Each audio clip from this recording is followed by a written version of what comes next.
Hello dear students, welcome to the digital platform of Nalanda Vidyalaya. Myself Patel Pritesh and I welcome all of you to the second terminal syllabus of Standard 6 SS Civics with the chapter number 23 with the title Democratic Government. Students, I hope you all are fit and fine, and let's now continue and start the second terminal syllabus with the chapter number 23. You have already completed first three chapters, chapter number 20, 21 and 22 in the first terminal syllabus. Now in the second terminal syllabus we have chapter number 23, and this session is for chapter number 23, the explanation of chapter number 23. The title is Democratic Government.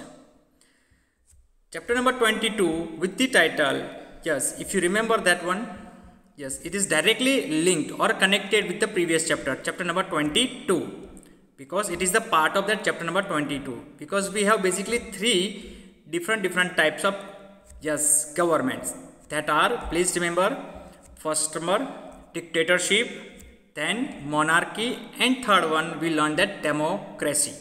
Yes, democracy government is also the one of the, we can say, successful and most favorable type of government. In all the three types, okay, the most successful and we can say the most favorable government type of government is democracy. And right now in this chapter we are talking and we are going to discuss, we are going to learn everything about a democratic government. Yes, for an Indian we have to know that yes, we are living in a democratic country. India is a democratic country, and the government which is formed in India since its independence all are, yes, democratic government. So what is the process of democracy or how to form the democratic government? So we will see all these things, okay, in this chapter. We will also learn that what are the key elements of democratic government, why this type of government is so famous, it's so, we can say, successful and so very favorable amongst all the, means almost all the countries of the world. So yes, we will start the chapter number 23, democratic government. But before we start, let's quick revise chapter number 22, which is also the key chapter for this democratic government, chapter number 23. Chapter number 22 with the title Government itself, and we have seen that three different types of governments, three different levels of government, okay, in that chapter. The three different types already I discussed, okay, few minutes ago: dictatorship, monarchy, and third one is democracy. And three different levels in India are central government, state government, and third one is local self-government. Please remember these three levels of government in India. So as I told you, India is a democracy, okay, following the democracy, and we are the largest democracy in the world. Please remember, we are the largest democracy in the world. So in that previous chapter we have seen that through the different types of government, we come to one point and we come to one, we can say, keynote that out of these three types, democratic, or we can say democracy, democratic government, or we can say democracy is one of the popular and successful government type of government, okay, amongst all the countries in the world. Why? That's we have to prove in this chapter. Why that democratic government or democracy is more powerful, successful and favorable amongst all the, okay, democratic countries also in the world. Yes, so let's start chapter number 23, democratic government. But if you remember the meaning of democracy, or we can say democratic government, that of the people, by the people and for the people. Yes, लोगों के द्वारा, लोगों के लिए और लोगों द्वारा जो गवर्नमेंट बनाई जाती है ना, उसे कहते हैं democratic government. Please remember, through different processes, and that process is the universal process right now in our India is that by voting, by cast your vote. आप अपना वोट जिसको देते हैं उस हिसाब से आप एक गवर्नमेंट फॉर्मेशन में आप अपना हिस्सा लेते हैं. ओके, दैट इज द की, yes, the key element of this, okay, democratic government is that every adult individual, please remember, every adult individual is responsible for the forming of that government. वो किसी ना किसी government को बनाने के लिए वो उतना ही हम कह सकते हैं कि जिम्मेदार है और उतना ही वो हम कह सकते हैं कि रिस्पॉन्सिबल भी है। Okay, before we start the chapter explanation of the chapter, let's learn some new words.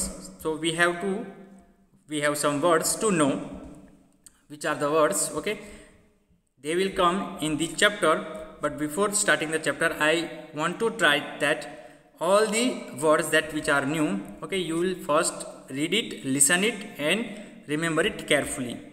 First word is sovereign. So there is a word also which is either we can say this is the word which we have adopted from our constitution. Sovereign implies a free or independent country where no foreign power is allowed to interfere in any of the internal or external affairs of the country। मतलब कि किसी country में किसी और country का कहीं से भी इंटरनल या एक्सटर्नल कोई भी अफेयर में कोई भी जगह पे उनका इंटरफियर ना होना, उनका हम कह सकते हैं कि हस्तक्षेप ना होना, हस्तक्षेप किसी भी बाबत में, इंटरनल अफेयर हो या फिर एक्सटर्नल अफेयर हो, that is the meaning of sovereign. Then republic. Republic means wherein the head of the state is elected directly or indirectly for a fixed tenure। और रिपब्लिक कंट्री जो होती है उसके जो हेड होते हैं वो किसी फिक्स टेन्योर के लिए, फिक्स टेन्योर का मतलब कि जो फिक्स टाइम होता है उसके लिए, टाइम ड्यूरेशन के लिए वो इलेक्ट किए जाते हैं। Yes, please remember elect, not select, elect किए जाते हैं। Okay, so that are the yes meaning of that republic and specially we are talking about republic country. Then aspiration, a desire, hope और ambition. आपकी कोई desire होती है, कोई आशा होती है, कोई होप होती है, कोई एम्बिशन होती है, that is the aspiration. Polling booth, a booth और compartment with one side open in which one voter can at a time cast their vote. जब इलेक्शन होता है और जब इलेक्शन में आपको जिस बिल्डिंग में, मतलब जो गवर्नमेंट स्कूल होती है, गवर्नमेंट ऑफिस होती है, वहाँ पे अगर हमें अलॉटमेंट किया जाता है पोलिंग बूथ का, तो वहाँ पे हमें जाना होता है और हमें हमारा जो वोट है वो कास्ट करना होता है। ओके, एक ऐसा कंपार्टमेंट होता है जो 3 तरफ से क्लोज होता है with a certain height. There is a machine that is called EVM machine. Okay, अगर मैं आपको उसके ऊपर समझाने जाऊँगा तो थोड़ी हम कह सकते हैं कि ज़्यादा देर लगेगी, but I am explaining you in a short that there is a machine called EVM in which we can cast our vote. There are different candidates. Okay, उस इलेक्शन में जो कैंडिडेट्स खड़े होते हैं डिफरेंट पॉलिटिकल पार्टीज़ के representative होते हैं, उनके नाम के साथ उनका हम कह सकते हैं लोगो और सब कुछ होता है उस मशीन में। और मशीन हम उसे रखते हैं एक कंपार्टमेंट में, उस कंपार्टमेंट को कहते हैं पोलिंग बूथ। और वहाँ पे one adult person can enter only at one time and he or she can cast okay his or her vote at one time. एक टाइम पे वो अपना वोट कास्ट करते हैं to the representative person to whom okay they want to vote. Then next one is signature campaign, gathering of signature to support an initiative. कुछ अच्छा करने हम कह सकते हैं कि बेसिकली कुछ अच्छा करने के लिए हम सभी लोगों का हम कहते हैं एडल्ट जो सिटीजन्स होते हैं उनका सिग्नेचर लेते हैं और सिग्नेचर का जो कैंपेन करते हैं ओके उन्हें कहते हैं signature campaign. Okay, we have some few examples in our country also, that's why this word और this term okay coined from that word, okay, signature campaign. Then grievance, something that you think is unfair and you want to protest, means oppose about it. आपको ऐसा लगता है कि कुछ गलत है, unfair है, मतलब कि सही नहीं हो रहा है, तो आप उसका प्रोटेस्ट करते हैं, मतलब कि विरोध करते हैं, अपोज करते हैं। अब अपोज करने के तरीके बहुत होते हैं। There are different ways that you can show your protest. Okay, basically there are 2 ways, either by non violating the things or by violating the things. Non violating मतलब कि किसी को नुकसान नहीं पहुंचाने, अपने तरीके से भूखा रह सकते हैं, सत्याग्रह करना है। Okay, there are different examples. और वायोलेशन का मतलब होता है कि आप किसी न किसी गवर्नमेंट प्रॉपर्टी को या किसी ने ह्यूमंस को या लिविंग थिंग्स को आप हर्ट करते हैं, उन्हें हम कह सकते हैं कि आप जो लॉ है वो लॉ को तोड़ते हैं, that is the violence. Okay, yes.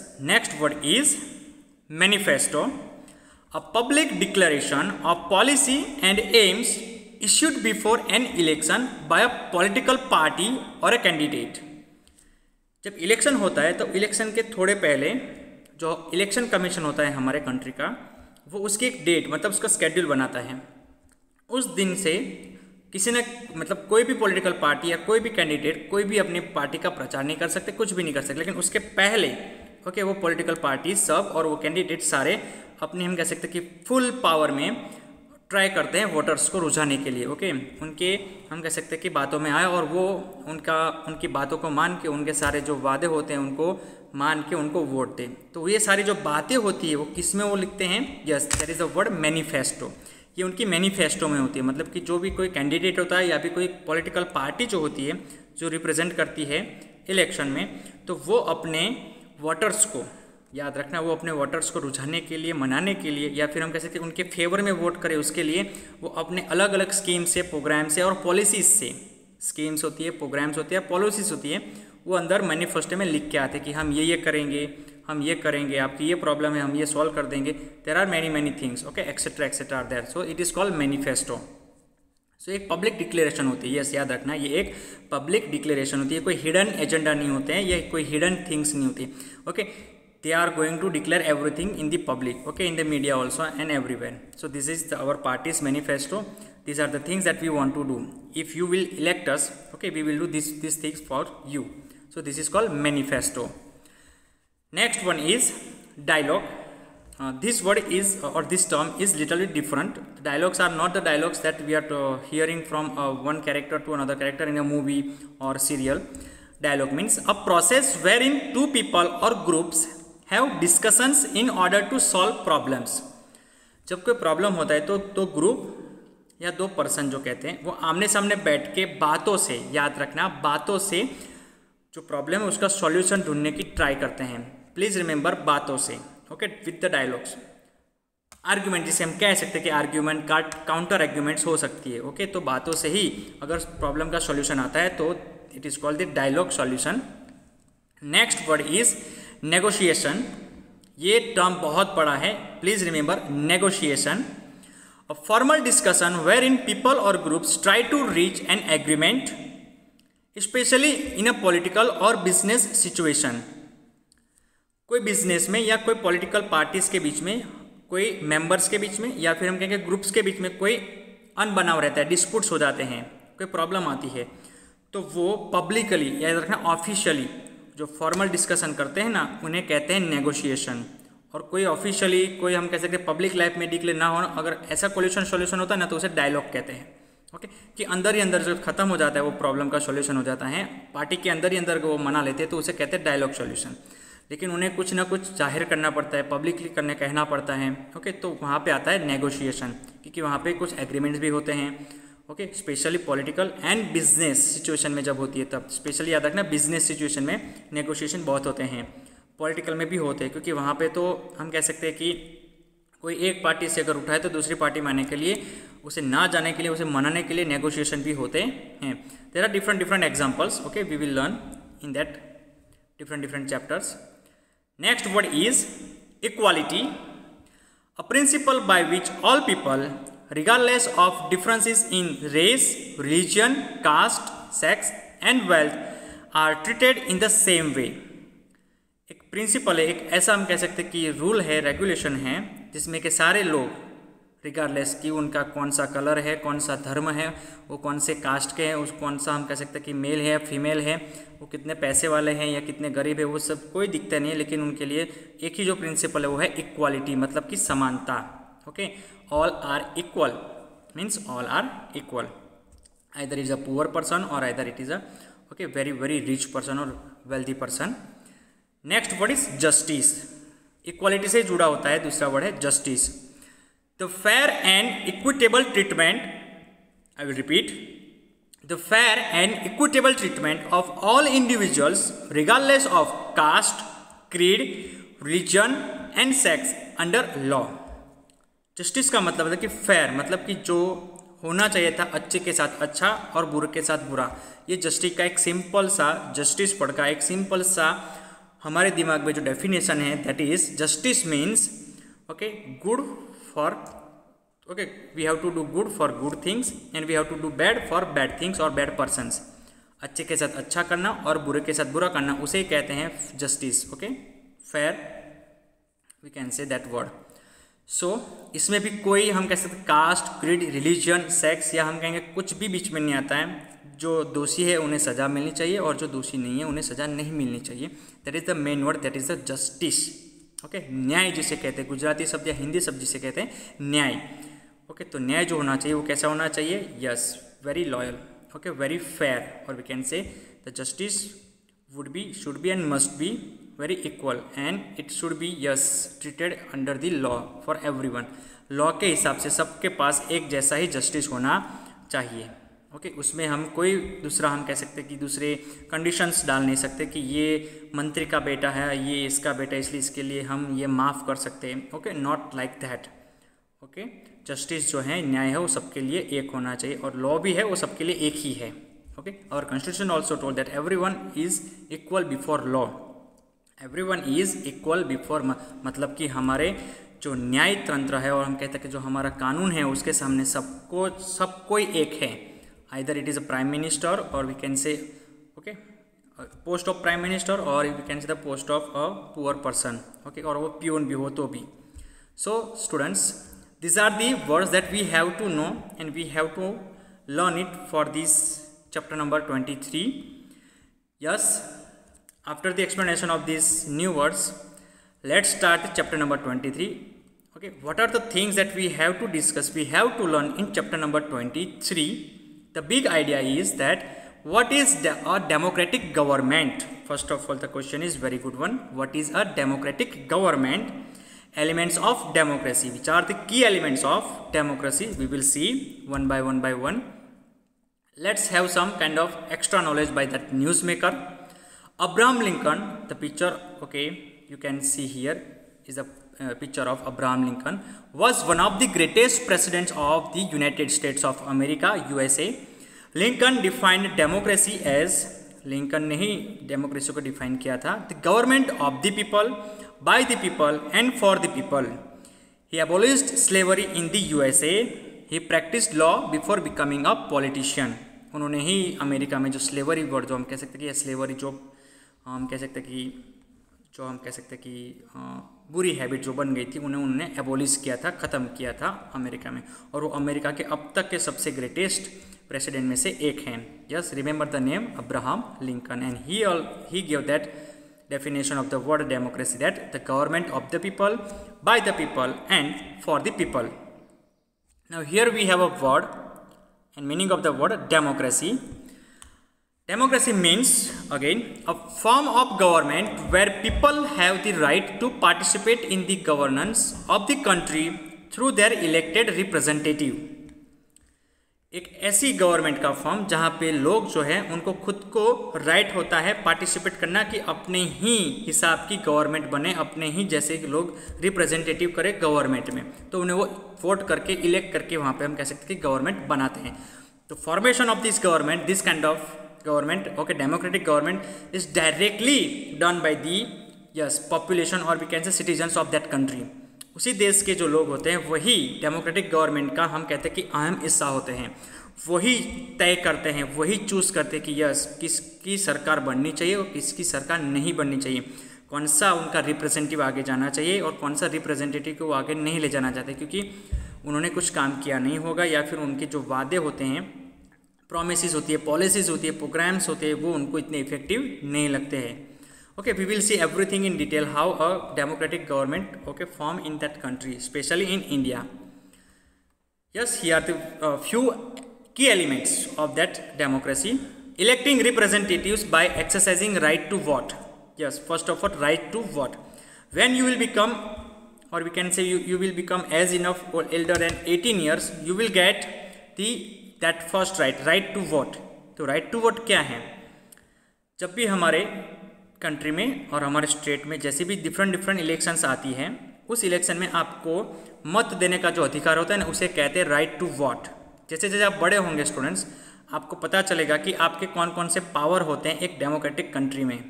आपको बहुत सारी फ्रीडम दी जाती है by the constitution, freedom of speech, freedom of we can say expression, freedom of religion to follow any religion and right to vote. There are different fundamental rights and fundamental duties also. In a democratic country, we should all these things and we have to and we must have to obey all these things, okay, already given by the constitution.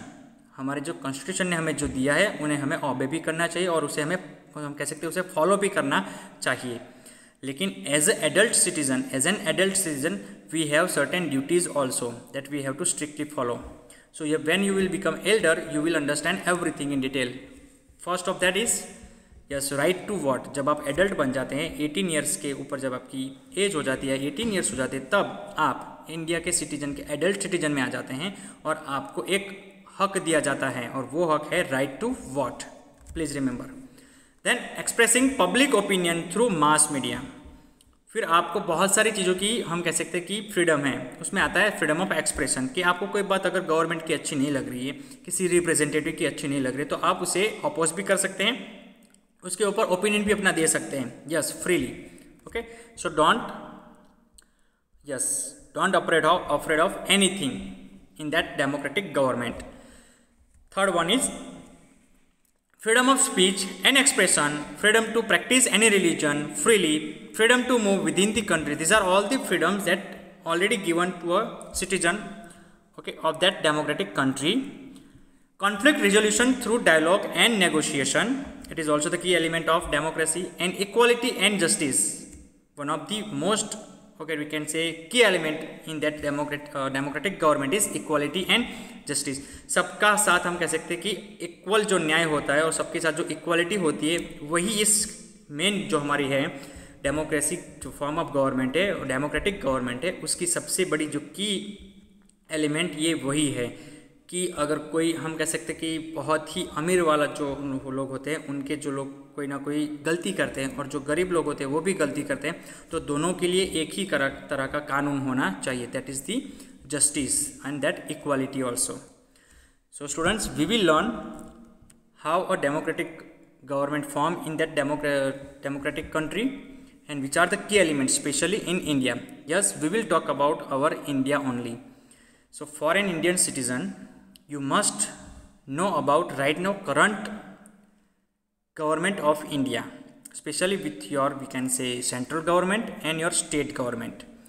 First of all, as a central government, we have the government of Bharatiya Janata Party, BJP's government, with the head of their party, or we can say with the head of that group, okay, elected by themselves only.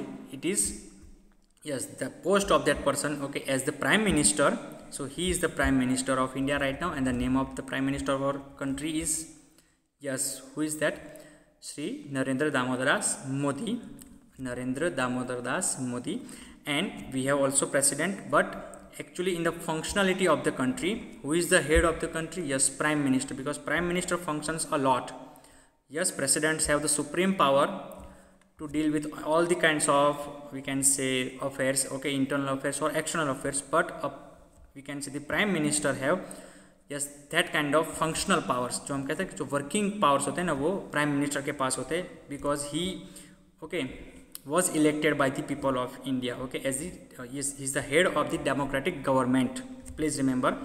और state government में अगर हम गुजरात की बात करें, yes we are living in right now Gujarat, so here also that state assembly, जिसे हम state assembly भी कहते हैं, इट इज़ ऑफ भारतीय Janata party BJP. The name of BJP is a political party, एक पॉलिटिकल पार्टी है, okay. Another rivalry party, okay, at the state level and central level is Congress. उनके साथ दूसरी बहुत सारी छोटी मोटी पार्टियाँ होती हैं, वो उनके साथ हम कह सकते हैं कि साथ में चलती है, तो उन्हें अलायंस कहते हैं. Please remember the word alliance, okay. We will see everything.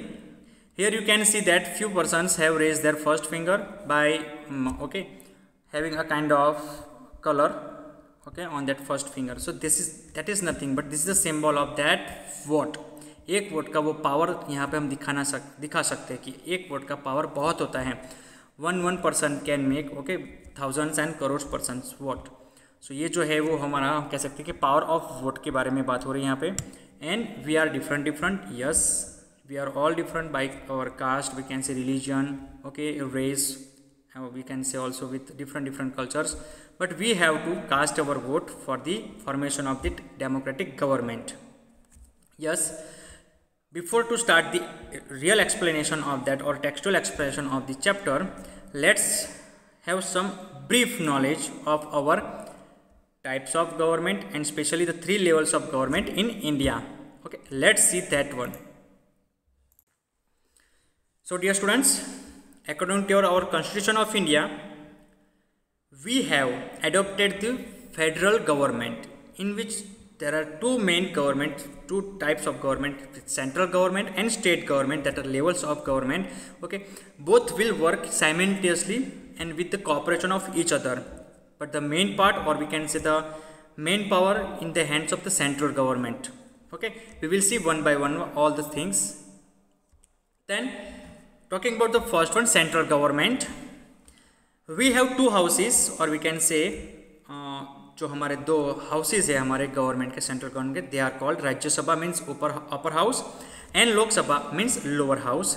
इन दोनों की अपनी, हम कह सकते हैं, इलेक्शन होती है। याद रखना, इन दोनों के अलग अलग अपने इलेक्शन होते हैं। यहाँ पे जो मैक्सिमम है वो मेंबर्स के नेम है, जो रेड कलर से मैक्सिमम 250 मेंबर तक जा सकते हैं, but right now currently we have 245 members in Rajya Sabha.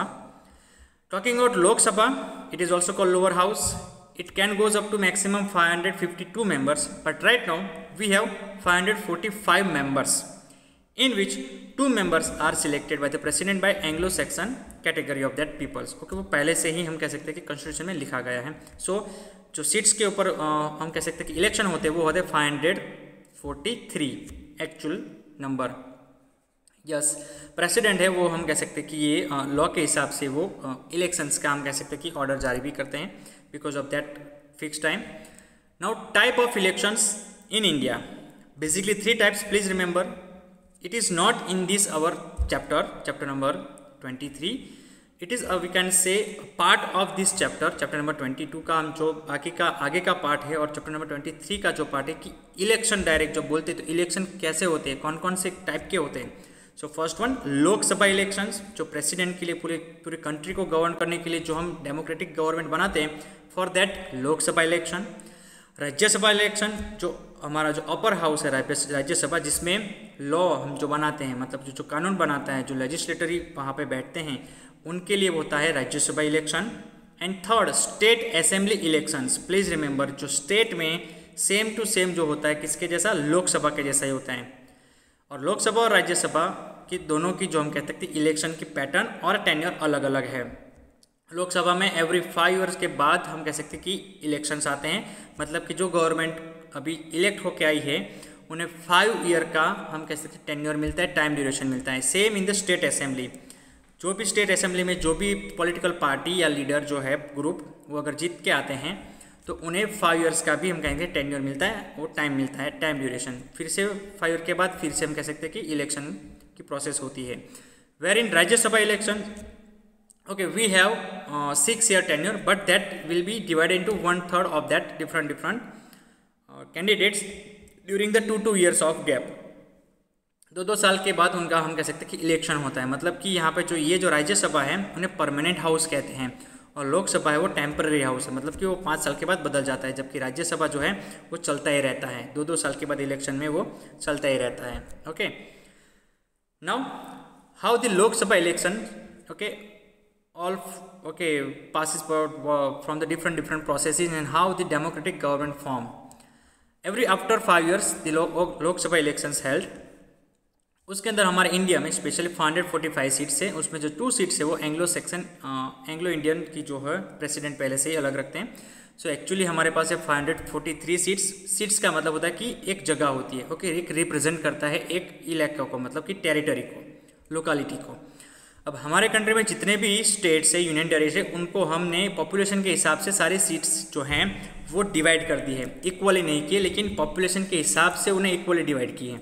जिसकी ज़्यादा पॉपुलेशन होती है वहाँ पे उनकी सीट्स ज़्यादा होती हैं। ओके, अब जो भी पॉलिटिकल पार्टी, यहाँ पे आप देख सकते हैं the symbol of BJP, symbol of AAP and Congress, और there are many political parties. Okay, right now the 2 big parties in our country are BJP, Bharatiya Janata Party, and Congress. This both are the main parties, जिसे हम main party कहेंगे। बाकी दूसरी जो parties वो हम कहते हैं कि साइड पार्टीज, और भी कहते हैं अलायंस पार्टीज होती हैं। तो जो भी पार्टी अपने अकेले दम पे 50% से ज़्यादा का वोट लाते हैं, मतलब 543 आप डिवाइड बाई 2 करेंगे तो 272 सीट्स पे अगर जीत जाते हैं, तो वो पार्टी हम कह सकते हैं कि गवर्नमेंट बनाती है एंड फॉर्मेशन करती है गवर्नमेंट का। We have seen in 2014 BJP also have the majority, उनको 280 से ज़्यादा सीट्स मिली थी। अगेन इन 2019 उससे भी ज़्यादा उन्हें मिली, तो उस दूसरी बार भी वही पार्टी हम कह सकते हैं गवर्नमेंट बना के आई है। ओके, और उनका ही प्राइम मिनिस्टर वो सेम रहता है। ओके, अगर वो पार्टी का जो डिसीजन है वो, आपको यहाँ पे जो पिक्चर दिखाई दे रहा है वो एक रिप्रेजेंटेटिव है ईवीएम मशीन का। यहाँ पे कैंडिडेट के नेम्स होते हैं, फिर यहाँ पे उनके पार्टी के एम्बलम्स होते हैं, लोगोस होते हैं। यहाँ पे आप अपना जो है वोट कास्ट कर सकते हैं। सो this is called Lok Sabha elections. Rajya Sabha election में भी सेम प्रोसेस होती है। राज्यसभा में जो एमएलए हैं, जो लोकसभा के एमएलए हैं, वो अपने नेम से, मतलब कि सिंगल ट्रांसपोर्टेबल वोट से सिलेक्ट करते हैं कि कौन से मेंबर्स को राज्यसभा के मेंबर्स बनाए जाएंगे। उसमें 250 सीट्स होती हैं, लेकिन उसमें से 12 जो होती है वो प्रेसिडेंट डायरेक्टली अपने हिसाब से अपॉइंट करते हैं। जैसे कि आर्ट में, साइंस में, लिटरेचर में, सोशल सर्विसेज में जो बहुत आगे होते हैं उन्हें वो सिलेक्ट करते हैं। फॉर एग्जांपल 2011 या 12 में सचिन तेंदुलकर और रेखा को इलेक्ट किया गया था और नॉमिनेट किया गया था। बट बाकी के 238 में जो एमएलएस द्वारा जो लिखे गए या फिर हम कह सकते हैं कि सिलेक्ट किए गए हुए जो मेंबर्स होते हैं वो वहाँ पे बैठते हैं, and that is called our Rajya Sabha. इसमें हर 2 साल के बाद 1/3 of that members are elected, new members are elected. Then state assembly election, it is copy to copy of the Lok Sabha election. जो लोकसभा इलेक्शन होता है वैसा कि वैसा यहाँ पे स्टेट इलेक्शन होता है, स्टेट असेंबली इलेक्शन। बट यहाँ पे सारे स्टेट्स के इलेक्शन एक दिन पे या एक साथ नहीं होते हैं। जिन जिन स्टेट्स के डिफरेंट जो टेन्योर पे डिफरेंट खत्म होते हैं, सबके 5 ईयर्स ही होते हैं, लेकिन सबके 5 ईयर्स एक साथ खत्म नहीं होते हैं। ओके, जैसे कि मध्य प्रदेश, तेलंगाना, राजस्थान, मिजोरम और छत्तीसगढ़ का एक साथ इलेक्शन आ सकता है। Okay, it is a coincident. Okay, so this is also happen after every 5 years of that time period, and here the same kind of rules regulation are applied for those, okay, applied for the Lok Sabha elections. यहाँ पे भी जो 50% से भी ज़्यादा majority की जो seats जीतते हैं, जो भी स्टेट की बात कर रहा हूँ, ओके, जो भी स्टेट की पार्टीज उस स्टेट में 50% से ज़्यादा उनकी विधानसभा की जो सीटें जीतते हैं, इन्हें विधानसभा इलेक्शन कहते हैं और उसे लोकसभा कहते हैं। तो वो अपनी पार्टी को हम कह सकते हैं चीफ मिनिस्टर बना के वो अपने पार्टी की गवर्नमेंट बनाते हैं। That is also the democratic government. Both the governments, central level government and state level government, both are the democratic government. Okay, कोई दूसरी डिक्टेटरशिप या हम कहते हैं मोनार्कीशिप की कोई गवर्नमेंट होती ही नहीं है। हमारा इंडिया एक डेमोक्रेटिक कंट्री है। So yes, this are the real examples of the voter IDs. Okay, ये वोटर आईडी के एग्जाम्पल है जिसकी आप जब 18 ईयर्स के, मैंने जब आपको पहली बात की, जब आप 18 ईयर्स के हो जाएंगे तो आपको एक ऐसा हम कह सकते हैं गवर्नमेंट ऑफ इंडिया की तरफ से और इलेक्शन कमीशन ऑफ इंडिया की तरफ से आपको स्पेशली ये वोटर आईडी मिलता है। नाम याद रखना, voter ID. So after getting your 18 years of age, okay, you will get that voter ID. That means you are legally allowed to cast your vote. आप अपना वोट दे सकते हैं इलेक्शंस में। Okay, these are the examples of elections, okay, happen in that different states, and we can say Lok Sabha elections or Vidhan Sabha elections. So students, this is the one of the biggest process in the world, that is the election process. ये बहुत ही लंबी चलती है, ऐसा नहीं कि एक दिन में ख़त्म हो जाती है। Okay, so we will not go in deep in that one. So coming back to the main part, the content part of the chapter, I hope you understand what are the 3 different levels of our Indian democratic government, how to form. So yes, let's start the explanation of the chapter. Yes, we will skip that warm-up activity. First one, the question that is asked here is very important, and that is, yes, what is a democratic government? Democracy is a form of government where people have the right to participate in the governance of the country through their elected representatives. It is also known as representative democracy. ये representative democracy भी कहा जाती है, क्योंकि यहाँ पे हम अपने रिप्रेजेंटेटिव को इलेक्ट करते हैं। पहले उन्हें वोट से चुनते हैं, इलेक्ट करते हैं, फिर वो आगे जाके हम कह सकते हैं कि गवर्नमेंट का हिस्सा बनते हैं। Okay, so it is also known as the representative democracy. India is a sovereign democratic republic country. We elect our leaders to representative who take decisions on our behalf, हमारे बिहाफ पे वो decision लेंगे। Voice our opinions and fulfil our aspirations, हमारे opinion को वो आवाज़ देंगे और हमारे एस्पिरेशंस को वो फुलफिल करेंगे। We have the right to express our opinions and views about the policies of the government. Government की जो डिफरेंट प्रोग्राम्स और पॉलिसीज़ होती है उनके ऊपर हमें एक्सप्रेशन, अपने ओपिनियंस रखने का हमें तो हम कह सकते हैं कि छूट होती है। Yes, this is our main meaning और we can say the term that is democratic government. Now elements of democracy. Main feature of a democratic government are number 1, right of the people to elect their leaders, so they have the right to vote. Right of the people to express their views freely regarding the policies of the government. वो अपने government की जो भी different policies होती है उसके ऊपर वो ओपिनियन अपने रख सकते हैं। They have the right. Right of the people to change the government, yes it is absolutely right. अगर कोई डेमोक्रेटिक गवर्नमेंट अपने हिसाब से काम करती है, वो बहुत ही हम कह सकते हैं कि इलीगल तरीके से बहुत सी डिफरेंट जो कहते हैं कि फंक्शंस करते हैं, पॉलिसीज़ बनाती है, प्रोग्राम्स बनाती हैं, तो ये लोग ही है जिन्होंने उन्हें गवर्नमेंट में बिठाया है और यही लोग उन्हें गवर्नमेंट से हम कह सकते हैं निकाल सकते हैं। Okay, they can also remove from the government also. So please remember this is the power of democracy और democratic government in a country like India. Starting with the first one, electing representative by exercising the right to vote. By voting in elections, people elect leaders to represent them. These representatives take decisions on behalf of people. While making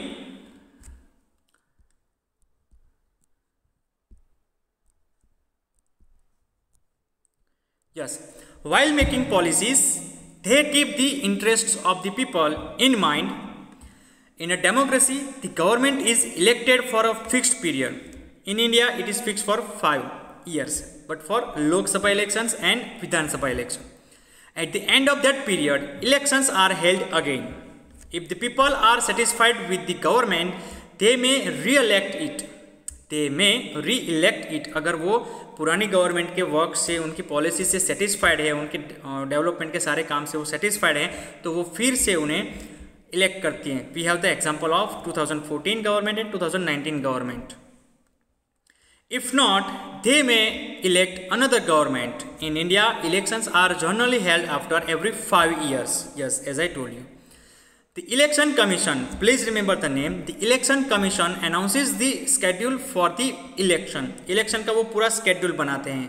On which date, what will going to happen in that particular area, or we can say in particular territory. So that all the decisions are taken by Election Commission.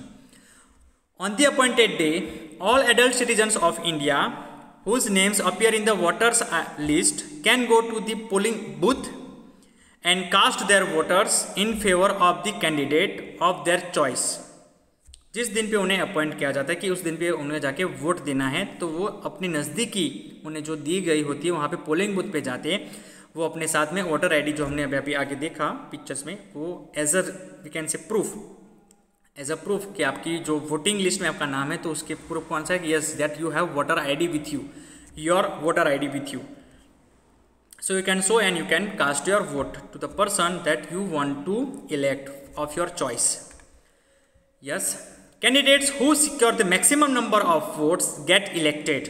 Again, candidates who secure the maximum number of votes get elected. These candidates represent the people and take decisions on their behalf. We have an example of a kind of election held somewhere in India. Okay, they all are showing us in the photograph that their election, or we can say yes, election voter ID cards. Okay, it is yes, I told you which are the we can say the responsible government officials that give you that voter ID.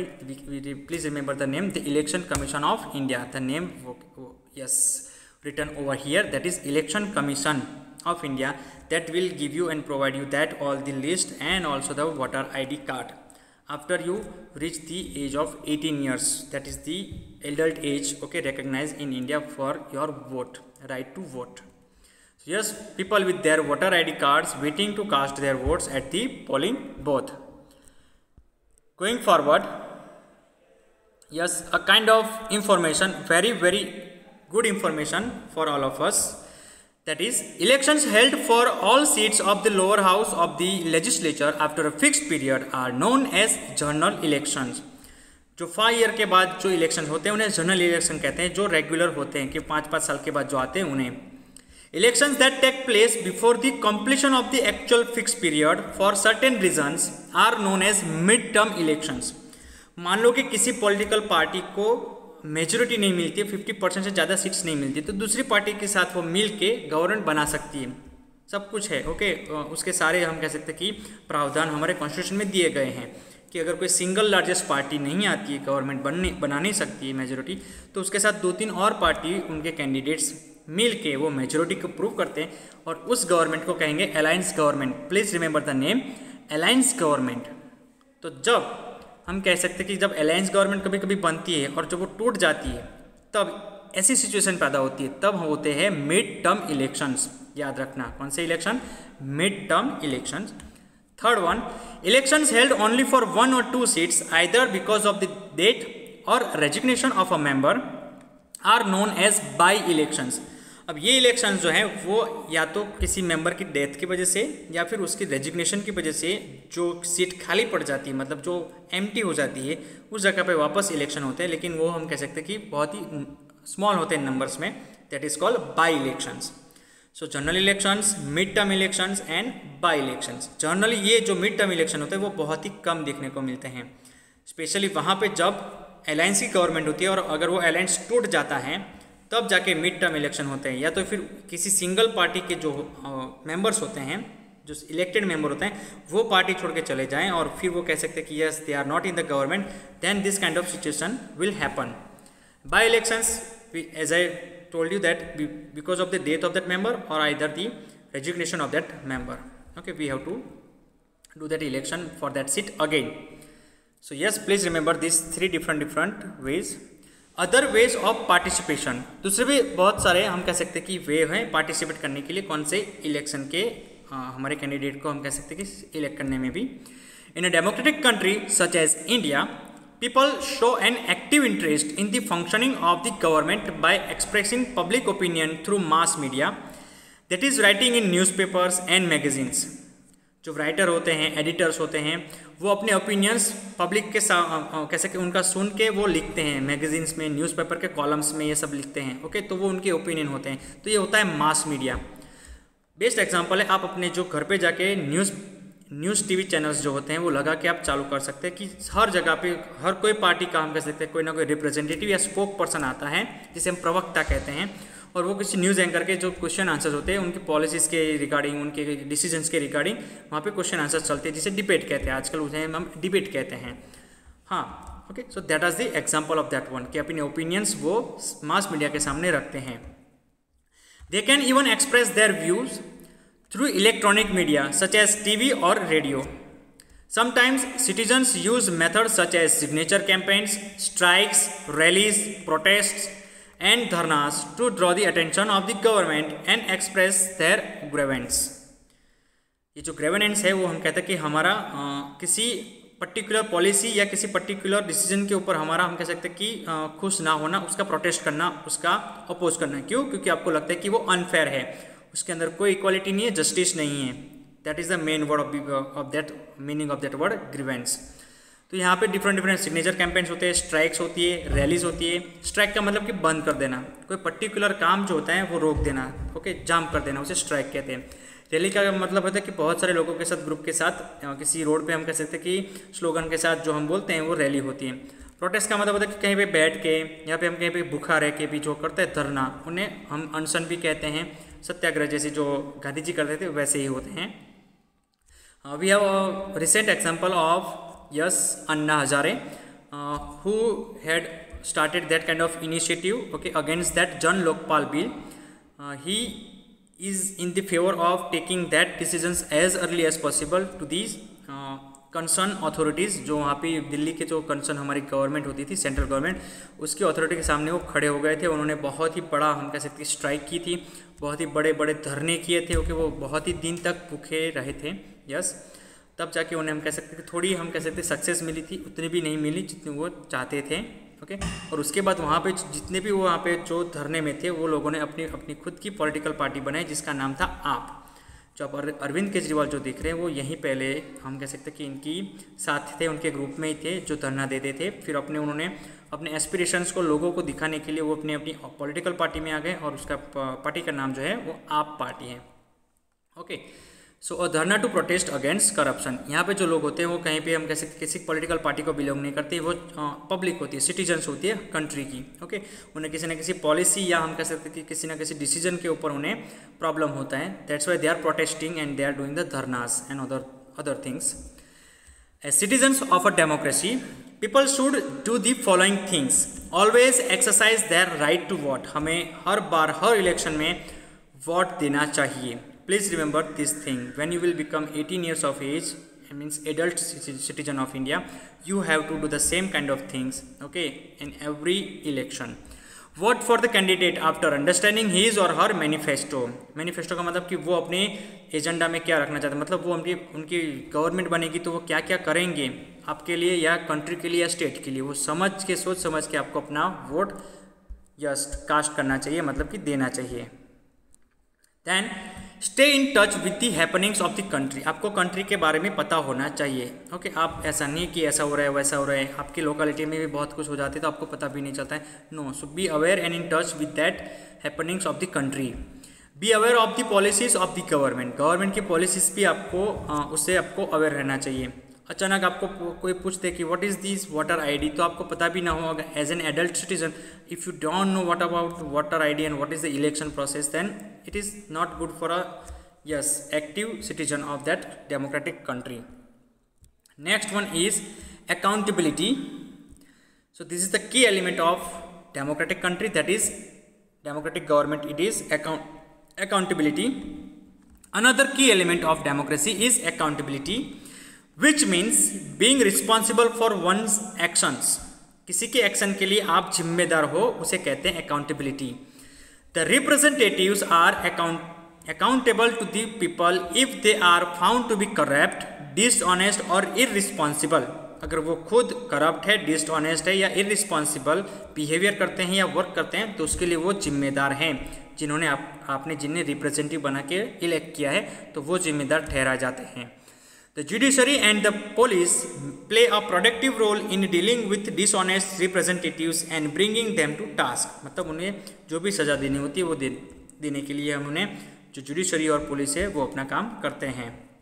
So another की factor element of that democracy is accountability, कि आपकी जवाबदेही जो होती है वो किसकी तरफ होती है। Yes, not that different people but the citizens, all the citizens of that country और that state. So please remember that one. Next element is freedom. Democracy is incomplete without freedom. Yes, it can be a true democracy only when people enjoy certain rights and freedoms such as freedom of speech and expression, freedom to practice the religion of their choice and freedom to freely move within the country. अगर आप किसी citizen को freedom देंगे ही नहीं तो जो democracy word है वहाँ पे ख़त्म हो जाता है।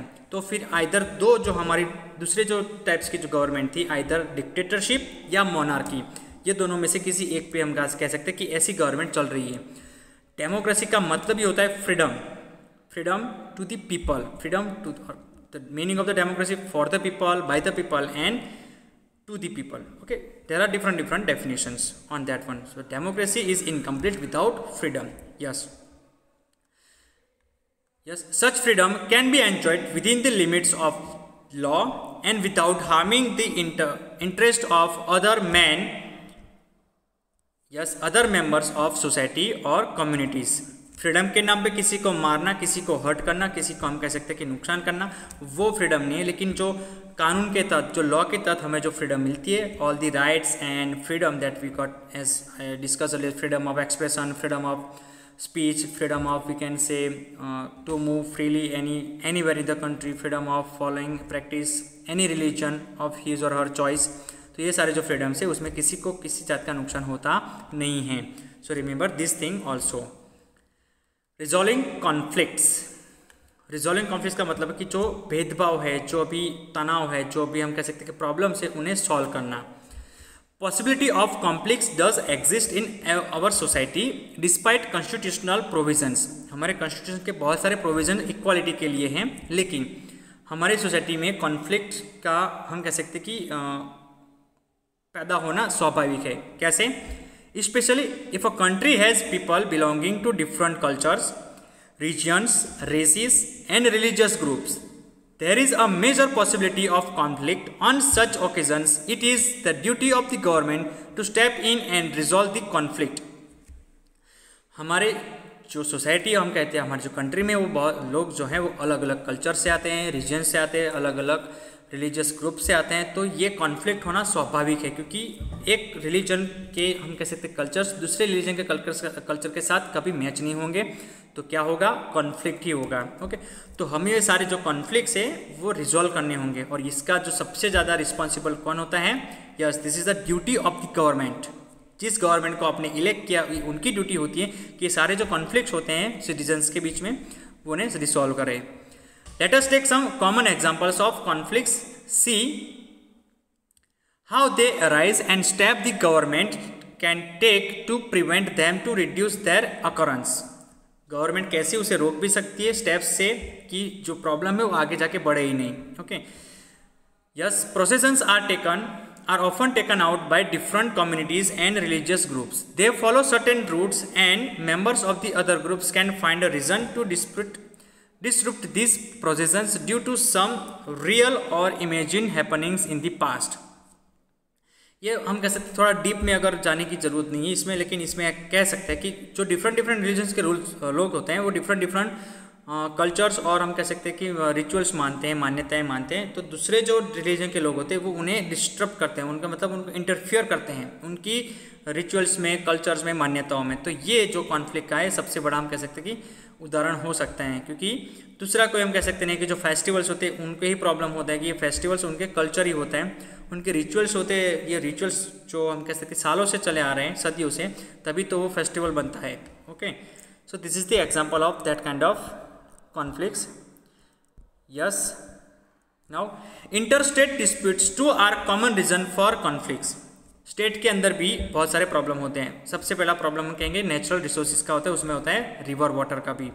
Sharing of scarce natural resources such as a river water has been a source of tension between states in India for a long time. बहुत सारे स्टेट्स में, तेलंगाना, तमिलनाडु है, आंध्र प्रदेश है, मध्य प्रदेश, गुजरात, राजस्थान, ये सारे एग्जाम्पल है जिसमें जो एक रिवर है वो एक से ज़्यादा स्टेट्स में पास होती है। याद रखना what I am speaking, a river is passing through different states, so there is a big problem for river water. Okay, one state want that river water completely and then they are not allowing other states to use that water. So it is also by constitutional that the natural resources and all the natural resources of that country have equal rights of all the citizens. जो natural resources होते हैं उसके ऊपर हर citizen का equal right होता है। जो river का वाटर होता है, yes obviously it is that of that state, लेकिन वो हम कह सकते हैं कि उनका अकेला का नहीं है, क्योंकि वो पूरे कंट्री के हम कह सकते हैं कि नेचुरल रिसोर्स का उसके ऊपर हक होता है। So there are the different tenses and we can say conflicts, interstate conflicts are there. The central government tries to resolve such conflicts in a peaceful manner. पहले सेंट्रल गवर्नमेंट होती है वो स्टेट्स के बीच में समाधान के लिए पीसफुल मैनर से बात करती है। Conflicts out to be resolve through dialogue and negotiation. पहले तो डायलॉग से कंप्लीट करते हैं, मतलब कि बातचीत से अगर हो जाती है। मैंने जो पहले आपको कहा था, समझाया था कि यस, जो आपको मैंने पहले, डायलॉग का मतलब होता है कि सामने बैठ के बातचीत करना। ओके, वो पिक्चर का वाला डायलॉग नहीं है। यहाँ पे जो हम कहते हैं कि आर्ग्यूमेंट्स होती है तो सामने काउंटर आर्ग्यूमेंट्स होती है, लेकिन आर्ग्यूमेंट के बीच में सॉल्यूशन ढूंढना चाहता है। And second thing is negotiation. This word is a we can say formal and public statement भी होता है कि negotiation का मतलब होता है कि आपने कोई ना कोई जो बात है, जो प्रॉब्लम थी उसे सॉल्व करने के लिए कोई ना कोई एग्रीमेंट किया है, किसी ना किसी बात के लिए आपने अपनी हम कह सकते हैं कि परमिशन दी है, मंजूरी दी है, उसे नेगोशिएशन कहते हैं। Okay, so this is our resolving the how government resolve that different conflicts happen between the different peoples and interstate conflicts also. Another key element of democracy is equality and justice. The twin values of equality and justice are the guiding principles of a democracy. Democracy is a government of the people of all classes, by the people of all classes, and for the people of all classes. The value of equality is foundation of democracy. The value of equality is the foundation of democracy. The freedom, without freedom, a democracy cannot be complete. And please remember, with freedom, a word comes that is equality and justice. ये जो दो term है वो democracy का foundation है, जिसे हम कहते हैं जिसके पाया है, उसकी नींव है कौन? Equality and justice. अगर ये दो वर्ड ही नहीं होंगे, ये दोनों टर्म्स ही अगर इस वर्ड के एक्सप्लेनेशन में नहीं होंगे, मीनिंग्स में भी नहीं होंगे, तो वो डेमोक्रेसी है ही नहीं। ओके, आइदर वो मोनार्की बन जाएगी या तो बन जाएगी डिक्टेटरशिप। अगर ये आगे वाले दोनों टर्म्स को, दोनों टाइप ऑफ गवर्नमेंट को अगर अलग करते हैं तो ये दो वर्ड है, और वो दो वर्ड हैं yes, equality and justice. And third word is that the main और the soul of that word is the freedom. बहुत सारी चीज़ का फ्रीडम मिलता है under the law, yes, under the law, but equality and justice, both the words are very very important for that word, that term, and that is the type of government is democracy, or we can say democratic government. Yes, inequalities are noticed in the unequal treatment meted out to some classes, and in case of gender discrimination. Yes, gender discrimination मतलब कि जो हम कहते हैं कि boy और girl का जो डिस्क्रिमिनेशन है वो, Indian society can progress only if all members are given equal opportunities in a respect. Special efforts are being made to promote education of girl child. The government had been drawing out special schemes to promote the cause of women. Empowerment of women is central to the growth and development of India. चार बातों में से तीन बात में हम कह सकते गर्ल पावर की बात हो रही है। गर्ल का एजुकेशन, गर्ल को एम्पावरमेंट करना है, और गर्ल की सेफ्टी भी बहुत ही इंपॉर्टेंट है। The government uses its legal machinery to promote justice and mitigate the differences between the rich and the poor. Yes, and the backward and the advanced sections of the society. इन सबको link करके आगे बढ़ना है। Okay, जो rich है और जो poor है उनको, जो डिफरेंसेस है उनको बीच में से वो हम कह सकते कम से कम किया जाए। जो बैकवर्ड क्लास है या फिर जो एडवांस क्लास है या सेक्शंस है किसी सोसाइटी के, उनको भी साथ में लेके चलना पड़ता है। Now something is very important. For some key elements of democratic government are mentioned in this lesson. Can you add any other elements which would make democracy in our country stronger? Okay, it's all about freedom, equality, justice. Okay, right to vote. Yes, we have to do many things. Okay, according to that elements. So yes, now we have one more example, and that example is of yes, Martin Luther King Jr. waving the crown, and he was yes one of the greatest also president of that one. Yes, and they have the problem of that one. Yes, USA only. The Great March on Washington, or the March on Washington for Jobs and Freedom, was a historic moment in the fight for African American civil rights. There is a big problem. There was a big problem. Right now also there is a problem, but there was a major problem, severe problem. Okay, in you can say 50s and 60s, 1960s and 1970s in America, that the African people which are living in America, they do not have any kind of rights, they do not have any kind of, we can say, freedom like we have. So the blacks people, please remember the blacks and whites conflicts. Okay, जो पहले से हमने जो black white का जो civil disobedience जो था, जो हमारे गांधी जी जो हमारे लाए थे, वैसे ही वहाँ पे हम कह सकते हैं कि सिविल वॉर भी हुआ था अमेरिका में। Okay, that was the history part. So yes, so that is a fight for African American civil rights. Civil rights को तो जो जितने भी सिटीजन्स हैं उनके लिए, सबके लिए एक राइट, उनके लिए वहाँ पे फाइट चल रही थी, और स्पेशली उसमें दो थे, African and American.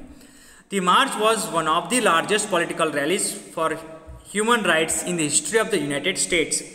It took place in Washington, D.C. on 28th August 1963.